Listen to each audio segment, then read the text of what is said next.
Chennai bodyguard Muneeswaran கோயில் ஒரு சிறப்பு பார்வை. சென்னையில் பிரபலமாக உள்ள பாடிகாட் முனீஸ்வரன் கோயில் பல்லவன் சாலையில் இராணுவ வீரர்கள் குடியிருப்பு பகுதியில் அமைந்துள்ளது. 1860ஆம் ஆண்டு ஆற்காட்டிலிருந்து சென்னைக்கு பிழைக்க வந்தவர்கள் தங்கள் குலதெய்வமாக தங்களுடன் எடுத்து வரப்பட்டவர் இந்த முனீஸ்வரன். ஆரம்பத்தில் தலைமை செயலக வளாகத்தில் இருந்தவர் 90 ஆண்டுகளுக்கு முன் சென்ட்ரல் ரயில் நிலையத்தின் எதிரில் பல்லவன் பணிமனையின் முன் பிரதிஷ்டை செய்யப்பட்டார். அப்போது இங்கே பல்லவன் பேருந்துகளுக்கு பாடி கட்டும் பணிகள் நடைபெற்றுக் கொண்டிருந்தது. அதனால் இந்த பெயரிலேயே முனீஸ்வரன் அழைக்கப்பட்டார். பின்னால் இது பாடிகாட் முனீஸ்வரன் என்று மருவியது. இந்த பகுதியில் முன்பு ஆங்கில அதிகாரிகள் குடியிருப்பு இருந்து வந்தது. அதில் ஒரு அதிகாரி இந்த கோயில் பூக்காமல் அகற்ற உத்தரவிட்டிருக்கிறார். அடுத்த நாள் அவருக்கு விபத்து ஏற்பட்டு பலத்த காயமடைந்தார். அங்கிருந்த மக்களின் அறிவுரைப்படி கோயில் அகற்றம் உத்தரவை திரும்ப பெற்றார்.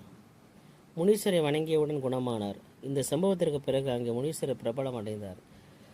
சென்னையின் பிரபலமான கோயில்களில் இக்கோயில் முக்கியமான ஒன்று. முனீஸ்வரன் ஈஸ்வரன் என்று பட்டம் பெற்ற ஒரே காவல் தெய்வம் இவர் ஒருவரே ஆவார். சென்னை எந்த பகுதியில் எந்த வாகனம் வாங்கப்பட்டு பதிவு செய்யப்பட்டாலும்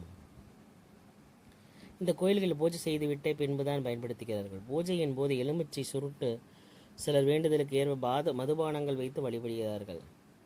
இக்கோயில் வாகனங்களை பூஜை செய்தால் வாகனம் நிரந்தரமாக ஒரு இடம் தங்கும் என்பது ஐதீகம். அதன் மூலம் பாதுகாப்பாக பயணம் செய்ய முனீஸ்வரர் துணை இருப்பதாக மக்கள் நம்புகிறார்கள்.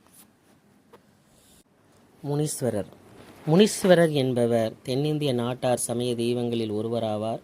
வீரமும் ஆவேசமும் நிறைந்த தெய்வமான இவர் அந்தகாசுரனை அழித்தவராக கருதப்படுகிறார். முனீஸ்வருடைய அதிபதி காவல் தெய்வம். சொல் இலக்கணம்.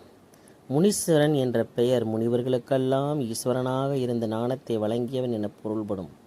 கிராம மக்கள் முனி, முனியாண்டி, முனியன், முனியப்பர் என பல பெயர்களாலும் அழைத்து வழிபடுவர். முனி என்ற சொல் ரிக் வேதத்தில் தெய்வ ஆவேச படைத்தவர் என்றும் பயமற்றவர் என்றும் பொருள் கொள்ளப்படுகின்றது. உபநிடதம், பகவத்கீதை என்ற போன்றவற்றில் உலக வாழ்க்கையை வெறுத்து ஞான வரம்பாகிய மௌனத்தை கடைபிடித்து பரம தியானத்தில் ஆழ்ந்து தட்பவெப்ப சுகதுக்கம் தாக்கப்படாமல் விருப்பு, வெறுப்பு, கோபம், தாபம் முதலியவை அறவே நீக்கியவர்கள் எனவும் கூறப்படுகின்றது. கிராம மக்கள் மத்தியில் தவறு செய்தால் தலையில் அடிப்பவர் நம்மோடு ஒரு மனிதராக வருவார். வானுக்கு பூமிக்குமாக உழைப்பிடமாக காட்சி தருவார் என்ற பல நம்பிக்கைகள் காணப்படுகின்றன. வழிபாடு.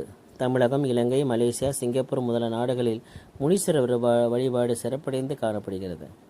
மொட்டைக்கோபுர வழிபாடு. மதுரை மொட்டைக்கோபுர முனீஸ்வரன் வழிபாடு என்பது மதுரை மீனாட்சி சுந்தரேஸ்வரர் கோயிலின் வடக்கு வாசலில் அமைந்துள்ள மொட்டைக்கோபுரம் முனீஸ்வரர் வழிபாட்டை குறிக்கின்றது. முனி. நாட்டார் தெய்வங்களில் முனி என்பது காவல் தெய்வத்தின் பெயராகும். இந்த பெயரில் எண்ணற்றவர்கள் உள்ளதாக குறிப்புகள் உள்ளன. பஞ்சமுனி என 5 முனிகள் பச்சையம்மனுக்கு காவலாக உள்ளன. சில இடங்களில் சப்த முனிகளும் உள்ளார்கள். வால்முனி, செம்முனி, கருமுனி, முத்துமுனி, வேதமுனி, பூமுனி என 5 முனிகளை பஞ்சமுனி என்கிறார்கள்.